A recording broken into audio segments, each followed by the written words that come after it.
Party of India की ओर से इन सभी कर्मचारियों को न्याय दिलाकर रहेंगे। यदि कोई ऐसा समझ रहा होगा कि कुछ लोगों को हाथ में पकड़कर आधे लोगों को पैसा दिया जाएगा और आधे लोगों को नहीं दिया जाएगा, उनके ऊपर अत्याचार किया जाएगा, तो ये रिपब्लिकन पार्टी ऑफ इंडिया इसका कड़ा विरोध करेंगी। तो हम लोग को ठेकेदार लोग बोल रहे हैं, जो पेमेंट बांट रहे हैं उनको बोल रहे हैं, और जो पेमेंट देते थे वहाँ पेमेंट नहीं दे रहे, अलग अलग जगह पे बुला के पेमेंट दे रहे।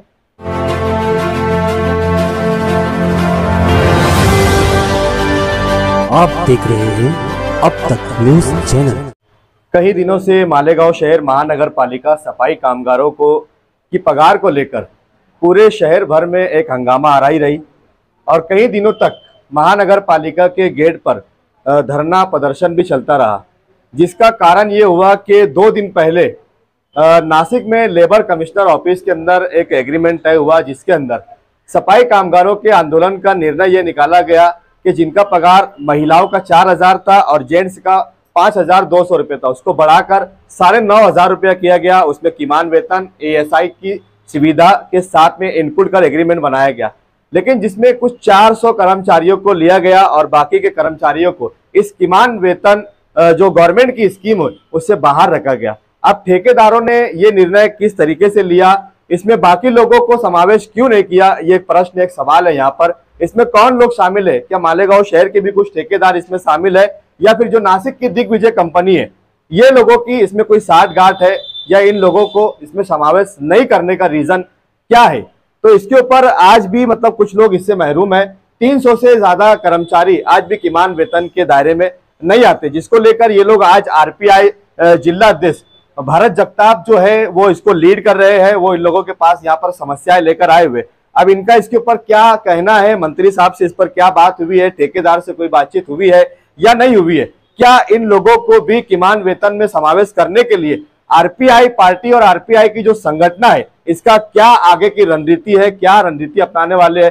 कानूनी बेस पर जाएंगे, धरना आंदोलन करेंगे, प्रदर्शन करेंगे, या फिर दिवाली के बाद एक बार फिर काम बंद आंदोलन होगा? हमारे साथ RPI के जिला अध्यक्ष भरत जगताप मौजूद है। हम इनसे बात कर पूरे मामले की एकम एक जानकारी लेने की कोशिश करते हैं। आइए बात करते हैं भरत जगताप साहब से। क्या कहेंगे आप इसके ऊपर, जो आज कर्मचारियों का जो प्रश्न है? 1/10/2022 से किमान वेतन के मांग पर मालेगांव महानगर पालिका के बाहर आंदोलन हुआ था। वहां पर 700 लोगों के जो कर्मचारी है, सफाई कर्मचारी तथा घंटागाड़ी कर्मचारी, इन कर्मचारियों के लिए उनको जो 18,500 रुपया पगार मिलना चाहिए था, वो सिर्फ 4,000 रुपया उनको देकर उनके साइन लिया करते थे। इसके विरोध में ये आंदोलन था कि कम से कम इन कर्मचारियों को पूरा वेतन मिले। रिपब्लिकन पार्टी ऑफ इंडिया ने इस आंदोलन में पूरी तरीके से सहभाग लिया। इसमें पहले भी कई संस्थाएं थी, संगठनाएं थी, लेकिन रिपब्लिकन पार्टी ऑफ इंडिया ने 3 दिन में सिर्फ इस चीज़ को ख़त्म करने की कोशिश की। पहले दिन जिस दिन हमें पता चला, उसी दिन हमने रिपब्लिकन पार्टी ऑफ इंडिया की ओर से तथा रिपब्लिकन पार्टी ऑफ इंडिया की यूनियन की फेडरेशन की ओर से उन्हें तुरंत आयुक्त को पत्र दिया था, और उस पत्र में उन्होंने उनके लिए साफ कहा गया था कि लोगों को हमें किमान वेतन मिलना चाहिए। आयुक्त गोसाई साहब ने हमें तुरंत भरोसा भी दिया था इस बात पर। साथ ही साथ उस वक्त मंत्री साहब बाहर थे। 2 दिन बाद मंत्री साहब आने के बाद में रिपब्लिकन पार्टी ऑफ इंडिया के सभी पदाधिकारियों ने उनसे मुलाकात की। मुलाकात में मंत्री साहब को ये पूरी तरह से मालूम ही नहीं था कि इतना कम वेतन दिया गया है। उन्होंने तुरंत पारके साहब को लाइन पे लेके झाड़ दिया।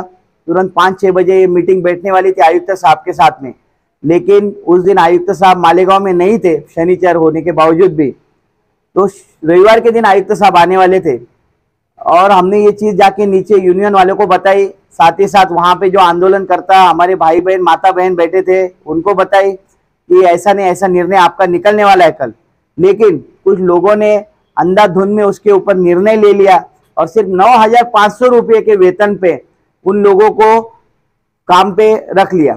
उसमें भी उन्होंने ऐसा किया कि आधे लोगों को, 400 ही लोगों को पूरा वेतन 9,500 रुपये जो कबूल किया गया था वो दिया।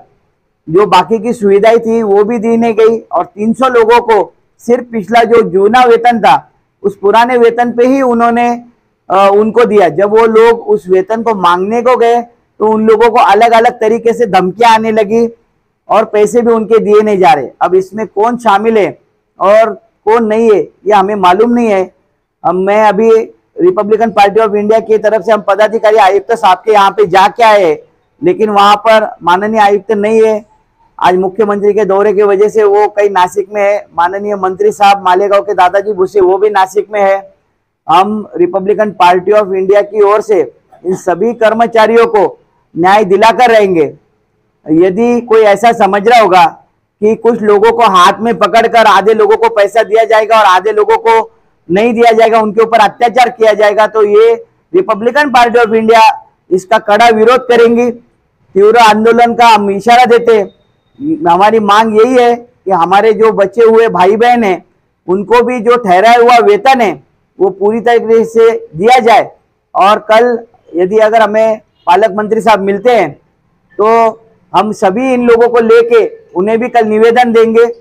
हमारी इच्छा यही है। लेकिन इसमें ये जो ठेकेदार है और ठेकेदार के जो चमचे ये जो इस तरीके से लोगों को तकलीफ दे रहे हैं, इस तरीके से लोगों का हक छीन रहे, ये इस चीज का हम पूरी तरह से विरोध करते हैं।